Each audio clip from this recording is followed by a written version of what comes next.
Hi, this is Manjunath Amritnavar and ನೀವು ನೋಡ್ತಾ ಇದ್ದೀರಾ ನನ್ನ official YouTube channel. Dear friends, ಯಾವೆಲ್ಲ ಅಭ್ಯರ್ಥಿಗಳು ಅನುದಾನಿತ ಪ್ರೌಢಶಾಲೆಯಲ್ಲಿ ಶಿಕ್ಷಕರಾಗಿ ಕೆಲಸ ಮಾಡ್ಬೇಕಂತ ಇಷ್ಟಪಡ್ತಾ ಇದ್ದೀರಿ ಅಂಥ ಅಭ್ಯರ್ಥಿಗಳಿಗೆ ಒಂದು ಸುವರ್ಣಾವಕಾಶ ಅಂತಲೇ ಹೇಳ್ಬೋದು.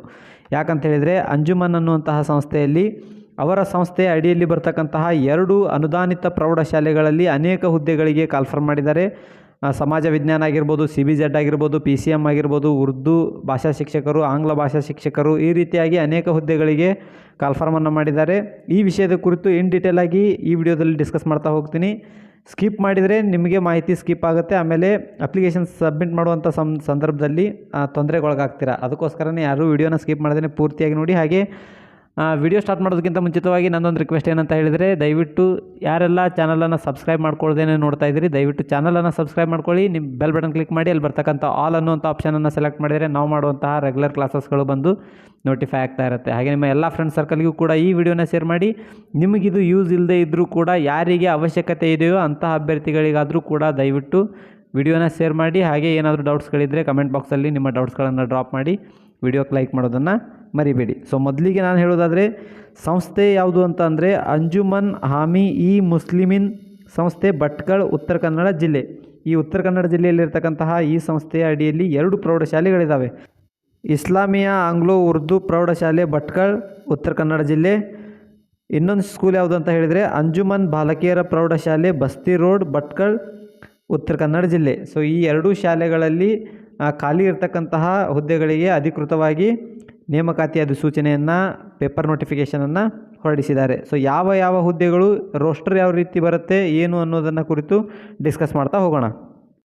ಸೊ ಆವಾಗಲೇ ಹೇಳಿದಾಗೆ 2 ಸ್ಕೂಲ್ಗಳಿದೆ ಅಂತ ಹೇಳಿದ್ದೀನಿ. ಈ 2 ಸ್ಕೂಲ್ಗಳಲ್ಲಿ ಮೊದಲನೇದು ಇಸ್ಲಾಮಿಯಾ ಆಂಗ್ಲೋ ಉರ್ದು ಪ್ರೌಢಶಾಲೆ, ಭಟ್ಕಳ, ಉತ್ತರ ಕನ್ನಡ ಜಿಲ್ಲೆ. ಸೊ ಇಲ್ಲಿ ಎಷ್ಟು ಹುದ್ದೆಗಳು ಖಾಲಿ ಇದಾವೆ ಅಂತ ಹೇಳಿದರೆ 4 ಹುದ್ದೆಗಳು. ಅವು ಯಾವ್ಯಾವುದು ಅಂತ ಹೇಳಿದರೆ, ಸಹ ಶಿಕ್ಷಕರು ಉರ್ದು ಭಾಷಾ ಶಿಕ್ಷಕರು, ಸಹ ಶಿಕ್ಷಕರು ವಿಜ್ಞಾನ PCM, ಅದರಲ್ಲೇ ಸಹ ಶಿಕ್ಷಕರು ವಿಜ್ಞಾನ CBZ, PCM ಬೇರೆ, CBZ ಬೇರೆ. ಆಮೇಲೆ 4ನೇದು ಸಹ ಶಿಕ್ಷಕರು ಸಮಾಜ ವಿಜ್ಞಾನ. ಈ 4 ಹುದ್ದೆಗಳಿಗೆ ಕಾಲ್ಫರ್ ಮಾಡಿದ್ದಾರೆ. ಶಾಲೆ ಯಾವ ಮಾಧ್ಯಮಕ್ಕೆ ಒಳಪಟ್ಟಿದ್ದು ಅಂತ ಹೇಳಿದರೆ ಉರ್ದು ಮಾಧ್ಯಮಕ್ಕೆ ಒಳಪಟ್ಟಂತಹ ಶಾಲೆ ಆಗಿರುತ್ತೆ. ಇನ್ನು ವಿದ್ಯಾರ್ಥಿಯನ್ನು ನೋಡುವುದಾದರೆ ಉರ್ದು ಭಾಷಾ ಶಿಕ್ಷಕರಿಗೆ BA B.Ed ಆಗಿರಬೇಕು, PCM ಸಬ್ಜೆಕ್ಟ್ನವರಿಗೆ BSc B.Ed ಆಗಿರಬೇಕು, ಹಾಗೆ CBZ ಸಬ್ಜೆಕ್ಟ್ನವರಿಗೆ ಅವ್ರಿಗೂ ಕೂಡ BSc B.Ed ಆಗಿರಬೇಕು, ಸಮಾಜ ವಿಜ್ಞಾನ ಶಿಕ್ಷಕರಿಗೆ BA B.Ed ಆಗಿರಬೇಕು. ಇನ್ನು ಮೀಸಲಾತಿಯನ್ನು ನೋಡೋದಾದರೆ ಇಲ್ಲಿ ಯಾವುದೇ ಮೀಸಲಾತಿಯ ನಿಯಮಗಳು ಕೂಡ ಅನ್ವಯಿಸುವುದಿಲ್ಲ. ಸರ್, ಯಾಕೆ ಹೀಗೆ ಅಂತ ಕೇಳಿದರೆ, ಇದು ಮೈನಾರಿಟಿ ಸ್ಕೂಲ್ ಆಗಿರೋದ್ರಿಂದ ಇಲ್ಲಿ ಯಾವುದೇ ರೀತಿಯಾದಂತಹ ಮೀಸಲಾತಿಯ ನಿಯಮಗಳು ಅನ್ವಯಿಸುವುದಿಲ್ಲ. ಇನ್ನು ವೇತನ ಶ್ರೇಣಿಯನ್ನು ನೋಡುವುದಾದರೆ 54,175ರಿಂದ 99,400. ಸೊ ಇಷ್ಟು ವೇತನ ಶ್ರೇಣಿ ಎಲ್ಲ ಹುದ್ದೆಗಳಿಗೂ ಒಂದೇ ರೀತಿಯಾದಂತಹ ವೇತನ ಶ್ರೇಣಿ ಇದೆ. ಇಲ್ಲಿ ತಾವು ನೋಡ್ಬೋದು, 54,175ರಿಂದ 99,400 ರೂಪಾಯಿಗಳನ್ನು ನೀವು ವೇತನ ರೂಪದಲ್ಲಿ ಪಡೆದುಕೊಳ್ತೀರಿ. ಇದು 1ನೇ ಶಾಲೆಗೆ ಸಂಬಂಧಪಟ್ಟಂತಹ ಹುದ್ದೆಗಳ ವಿವರ ಆಯಿತು. ಇನ್ನೊಂದು ಶಾಲೆಯ ಬಗ್ಗೆ ನೋಡೋದಾದರೆ ಅಂಜುಮನ್ ಬಾಲಕಿಯರ ಪ್ರೌಢಶಾಲೆ, ಬಸ್ತಿ ರೋಡ್, ಭಟ್ಕಳ, ಉತ್ತರ ಕನ್ನಡ ಜಿಲ್ಲೆ. ಸೊ ಇಲ್ಲಿ ಒಟ್ಟು 5 ಹುದ್ದೆಗಳನ್ನು ಕಾಲ್ಫರ್ ಮಾಡಿದ್ದಾರೆ. 1ನೇದ್ದು ಅಂದರೆ ಆಂಗ್ಲ ಭಾಷಾ ಶಿಕ್ಷಕರು, 2ನೇದ್ದು ವಿಜ್ಞಾನ, ಅದರಲ್ಲೇ PCM, 3ನೇದ್ದು ಸಮಾಜ ವಿಜ್ಞಾನ, 4ನೇದ್ದು ವಿಜ್ಞಾನ, ಅದರಲ್ಲೇ CBZ, ಇನ್ನು 5ನೇ ಹುದ್ದೆ ಉರ್ದು ಭಾಷಾ ಶಿಕ್ಷಕರು. ಈ 5 ಹುದ್ದೆಗಳಿಗೆ ಕಾಲ್ಫರ್ ಮಾಡಿದ್ದಾರೆ. ಇಲ್ಲಿ ಶಾಲೆ ಯಾವ ಮಾಧ್ಯಮದ್ದು ಅಂತ ಕೇಳಿದರೆ ಇಂಗ್ಲೀಷ್ ಮಾಧ್ಯಮದ ಶಾಲೆ ಆಗಿರೋದ್ರಿಂದ ಇಂಗ್ಲೀಷಲ್ಲಿ ನೀವು ಟೀಚ್ ಮಾಡಬೇಕಾಗತ್ತೆ. ಹಾಗೆ ವಿದ್ಯಾರ್ಹತೆಯನ್ನು ನೋಡೋದಾದರೆ BA B.Ed, BSc B.Ed common ಆಗಿರ್ತಕ್ಕಂತಹ ವಿದ್ಯಾರ್ಹತೆ. ಮೀಸಲಾತಿ ಇಲ್ಲೂ ಕೂಡ ಯಾವುದೇ ಮೀಸಲಾತಿಯ ನಿಯಮಗಳು ಅನ್ವಯಿಸುವುದಿಲ್ಲ. Why? Because this is a minority school. ಅದಕ್ಕೋಸ್ಕರನೇ ಇಲ್ಲಿ ಯಾವುದೇ ರೀತಿಯಾದಂತಹ ಮೀಸಲಾತಿ ಅಥವಾ ರೋಸ್ಟರ್ ಬಿಂದು ಅನ್ವಯ ಆಗುವುದಿಲ್ಲ. ವೇತನ ಶ್ರೇಣಿ ಈಗ ಏನು ಮೇಲ್ಗಡೆ ಡಿಸ್ಕಸ್ ಮಾಡಿದ್ವಲ್ಲ, ಅದೇ ವೇತನ ಶ್ರೇಣಿ ಎಲ್ಲ ಹುದ್ದೆಗಳಿಗೂ ಇರುವಂಥದ್ದು. 54,175ರಿಂದ 99,400ವರೆಗೂ ವೇತನ ಶ್ರೇಣಿ ಇರುತ್ತೆ. ಸೊ ಇದು 2 ಸ್ಕೂಲ್ಗಳಲ್ಲಿ ಖಾಲಿ ಇರ್ತಕ್ಕಂಥ ಹುದ್ದೆಗಳ ಬಗ್ಗೆ ಆಯಿತು. ಇನ್ನು ಈ ಹುದ್ದೆಗಳಿಗೆ ಅಪ್ಲಿಕೇಶನ್ ಯಾವ ರೀತಿ ಹಾಕಬೇಕು, ಎಷ್ಟು ಅಪ್ಲಿಕೇಶನನ್ನು ಸಲ್ಲಿಸಬೇಕು ಅನ್ನೋದ್ರ ಕುರಿತು ಮಾತನಾಡೋದಾದರೆ, ಈಗ ಡೀಟೇಲಾಗಿ ಓದ್ತಾ ಹೋಗ್ತೀನಿ, ಕರೆಕ್ಟಾಗಿ ಅರ್ಥ ಮಾಡ್ಕೊಡ್ರಿ. ಏನಂತ ಹೇಳಿದರೆ, ಅಧಿಸೂಚನೆ ಸಂಖ್ಯೆಯನ್ನು ಕೊಟ್ಟಿದ್ದಾರೆ. ಅದರ ಜೊತೆಗೆ ಅರ್ಹ ಅಭ್ಯರ್ಥಿಗಳು ಪೂರ್ಣ ಮಾಹಿತಿ ಹಾಗೂ ದೃಢೀಕೃತ ದಾಖಲೆಗಳೊಂದಿಗೆ ಅರ್ಜಿಯನ್ನು ಈ ಜಾಹೀರಾತು ಪ್ರಕಟಣೆಯಾದ ದಿನಾಂಕದಿಂದ 21 ದಿನದ ಒಳಗಾಗಿ ಈ ಕೆಳಗೆ ಕಾಣಿಸಿದ ವಿಳಾಸಕ್ಕೆ ಅರ್ಜಿ ಸಲ್ಲಿಸಿ ಅರ್ಜಿಯ ಒಂದು ಪ್ರತಿಯನ್ನು ಉಪನಿರ್ದೇಶಕರು ಶಾಲಾ ಶಿಕ್ಷಣ ಇಲಾಖೆ ಉತ್ತರ ಕನ್ನಡ ಇವರಿಗೆ ಸಲ್ಲಿಸುವುದು. ಅಭ್ಯರ್ಥಿಗಳು ಅರ್ಜಿ ಸಲ್ಲಿಸುವ ಕೊನೆಯ ದಿನಾಂಕದೊಳಗೆ ಎಲ್ಲ ಮೂಲ ದಾಖಲೆಗಳನ್ನು ಅಂದರೆ ಒರಿಜಿನಲ್ ಡಾಕ್ಯುಮೆಂಟ್ಸ್ ಏನಿರ್ತಾವಲ್ವ ಅಂತಹ ಎಲ್ಲ ಮೂಲ ದಾಖಲೆಗಳನ್ನು ಹೊಂದಿರತಕ್ಕದ್ದು. ಅರ್ಜಿಯೊಂದಿಗೆ ಅಭ್ಯರ್ಥಿಗಳು ರು 1,500 ಅಂದರೆ 1,500 ರೂಪಾಯಿಗಳನ್ನು ಮಾತ್ರ ಬ್ಯಾಂಕ್ DDA ಅಥವಾ IPO ಇಂಡಿಯನ್ ಪೋಸ್ಟಲ್ ಆರ್ಡರನ್ನು ಕಾರ್ಯದರ್ಶಿ ಅಂಜುಮನ್ ಹಾಮಿ ಇಸ್ಲಾಮಿ ಸಂಸ್ಥೆ ಭಟ್ಕಳ ಉತ್ತರ ಕನ್ನಡ ಜಿಲ್ಲೆ ಇವರ ಹೆಸರಿಗೆ ಪಡೆದು ಸಲ್ಲಿಸತಕ್ಕದ್ದು.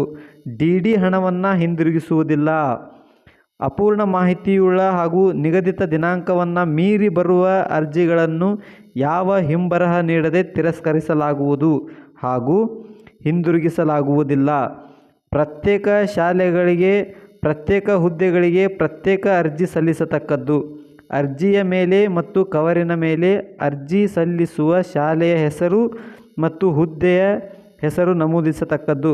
ಸಂದರ್ಶನದ ದಿನಾಂಕವನ್ನು ನಂತರ ತಿಳಿಸಲಾಗುವುದು. ಸೊ ಇದು ಮಾಹಿತಿ, ಇದನ್ನು ನೀವು ಅರ್ಥ ಮಾಡ್ಕೊಳ್ಳೇಬೇಕು. ಇದನ್ನು ನಾನು ನಿಮ್ಗೆ ಇನ್ ಡೀಟೇಲಾಗಿ ಈಗ ತಿಳಿಸ್ಕೊಡ್ತೀನಿ. ಅದಕ್ಕಿಂತ ಮುಂಚೆ ಇದು ಪೇಪರ್ ನೋಟಿಫಿಕೇಷನ್ ಯಾವಾಗ ಆಗಿದೆ ಅಂತ ಹೇಳಿದರೆ ದಿನಾಂಕ 12/3/2026ನೇ ದಿನಾಂಕದಂದು ಈ ಪೇಪರ್ ನೋಟಿಫಿಕೇಷನ್ ಆಗಿದೆ. ಸೊ ಇಲ್ಲಿಂದ ನೀವು 21 ದಿನದ ಒಳಗಾಗಿಯೇ ಅಪ್ಲಿಕೇಶನನ್ನು ಏನು ಮಾಡಬೇಕು, ಸಬ್ಮಿಟ್ ಮಾಡಬೇಕು. ಅವ್ರೇನು ಹೇಳ್ತಾ ಇದ್ದಾರೆ, 21 ದಿನದ ಒಳಗಾಗಿ ಅಪ್ಲಿಕೇಶನನ್ನು ಸಬ್ಮಿಟ್ ಮಾಡಬೇಕು. ಅದು ಒಂದು ಸ್ಕೂಲ್ಗೆ, ಇನ್ನೊಂದು ಉಪನಿರ್ದೇಶಕರ ಕಚೇರಿಗೆ ನೀವು ಅಪ್ಲಿಕೇಶನನ್ನು ಕಳಿಸ್ಬೇಕು. ಈಗ ಒಬ್ಬ ಅಭ್ಯರ್ಥಿ 2 ಹುದ್ದೆಗಳಿಗೆ ಅಪ್ಲಿಕೇಶನ್ ಸಲ್ಲಿಸುವಂಥ ಸಾಧ್ಯತೆಯೂ ಕೂಡ ಇರುತ್ತೆ. ಫಾರ್ ಎಕ್ಸಾಂಪಲ್, ಸಮಾಜ ವಿಜ್ಞಾನ ಶಿಕ್ಷಕರು ಮತ್ತು ಆಂಗ್ಲ ಭಾಷಾ ಶಿಕ್ಷಕರಿಗೆ 2 ಹುದ್ದೆಗಳಿಗೆ ಒಬ್ಬರೇ ಕ್ಯಾಂಡಿಡೇಟು ಅಪ್ಲಿಕೇಶನನ್ನು ಕೂಡ ಹಾಕ್ಬೋದು. ಆಮೇಲೆ ಇಲ್ಲಿ 2 ಸ್ಕೂಲ್ ಇರೋದರಿಂದ 2 ಸ್ಕೂಲಿಗೂ ಕೂಡ ನೀವು ಅಪ್ಲಿಕೇಶನನ್ನು ಹಾಕ್ಬೋದು. ಆದರೆ ಪ್ರತಿ ಹುದ್ದೆಗೂ ಏನು ಸಪ್ರೇಟಾಗಿ 1,500 ರೂಪಾಯಿ ಮತ್ತು ಪ್ರತಿ ಶಾಲೆಗೆ ಎಷ್ಟು ಯಾವೆರಡು ಶಾಲೆಗೆ ಹಾಕ್ತಿದ್ರೆ 2 ಶಾಲೆ ಹೆಸರಿನ ಮೇಲೆ 1,500 DDಯನ್ನು ತೆಗೆದುಕೊಳ್ಬೇಕು. ಪ್ರತಿ ಹುದ್ದೆಗೆ ನೀವು ಬೇರೆ ಬೇರೆ ಹುದ್ದೆಗೆ ಅಪ್ಲಿಕೇಶನ್ ಹಾಕಬೇಕಾಗಿದ್ದರೆ ಏನು ಪ್ರತ್ಯೇಕವಾಗಿ 1,500 ಆ ಹುದ್ದೆಗಳ ಹೆಸರಿನ ಮೇಲೆ DDಯನ್ನು ಏನು ಮಾಡಬೇಕು, ತೆಗೆಸ್ಕೋಬೇಕು. ಫಾರ್ ಎಕ್ಸಾಂಪಲ್, ಈಗ ನಾನು ಒಬ್ಬ ಅಭ್ಯರ್ಥಿ ಇದ್ದೀನಿ, ನಾನು ಸೋಷಿಯಲ್ ಸೈನ್ಸ್ಗೂ ಅಪ್ಲೈ ಮಾಡ್ತಾಯಿದ್ದೀನಿ, ಇಂಗ್ಲೀಷ್ಗೂ ಅಪ್ಲೈ ಮಾಡ್ತಾಯಿದ್ದೀನಿ ಅಂತ ಹೇಳಿದರೆ ಸೋಷಿಯಲ್ ಸೈನ್ಸ್ಗೆ ಅಪ್ಲೈ ಮಾಡುವಂತಹ ಅರ್ಜಿಗೆ ಸಪ್ರೇಟಾಗಿ ಒಂದು DDಯನ್ನು ತೆಗೆಸಿ ಅಂಟಿಸ್ಬೇಕು ಅಥವಾ ಇಡಬೇಕು.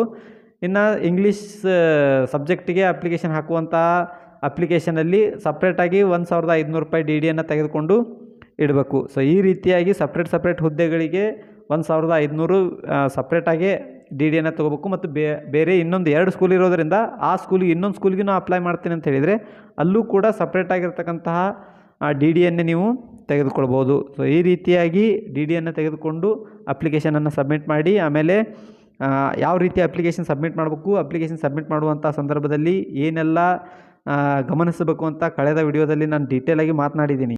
ಅದರ ಜೊತೆಗೆ ಅಪ್ಲಿಕೇಶನನ್ನು ಸಲ್ಲಿಸುವಂಥ ಸಂದರ್ಭದಲ್ಲಿ ಯಾವುದೇ ಮಿಸ್ಟೇಕ್ಸ್ಗಳನ್ನು ಮಾಡಬೇಡಿ. ಆಮೇಲೆ ಡಾಕ್ಯುಮೆಂಟ್ಸನ್ನು ಅಟ್ಯಾಚ್ ಮಾಡಿ ಕಳಿಸುವಂಥ ಸಂದರ್ಭದಲ್ಲಿ ಯಾವುದನ್ನು ಕೂಡ ಮಿಸ್ ಮಾಡಬೇಡಿ. ಯಾಕಂತ ಹೇಳಿದರೆ ರಿಜೆಕ್ಟ್ ಮಾಡ್ತಾರೆ. ಒಂದು ಸಾರಿ ರಿಜೆಕ್ಟ್ ಮಾಡಿದ್ರು ಅಂತ ಹೇಳಿದರೆ ನಿಮ್ಮ ದುಡ್ಡು ಹೋಯಿತು, ನಿಮಗೆ ಇಂಟರ್ವ್ಯೂ ಕಾಲ್ ಕೂಡ ಬರಲ್ಲ. ತುಂಬ ಕೇರ್ಫುಲ್ಲನ್ನು ವಹಿಸ್ಕೊಂಡು ಅಪ್ಲಿಕೇಶನನ್ನು ಸಬ್ಮಿಟ್ ಮಾಡಿ. ಸೊ ಇದಷ್ಟು ಇವತ್ತಿನ ಮಾಹಿತಿಯಾಗಿತ್ತು. ಇನ್ನು ಇದೇ ರೀತಿ ಮತ್ತೊಂದು ವಿಡಿಯೋದಲ್ಲಿ ಹೊಸ ಮಾಹಿತಿಯೊಂದಿಗೆ ಮೀಟ್ ಮಾಡೋಣ. ಅಲ್ಲಿವರೆಗೂ ಬಾಯ್, ಹ್ಯಾವ್ ಅ ನೈಸ್ ಡೇ.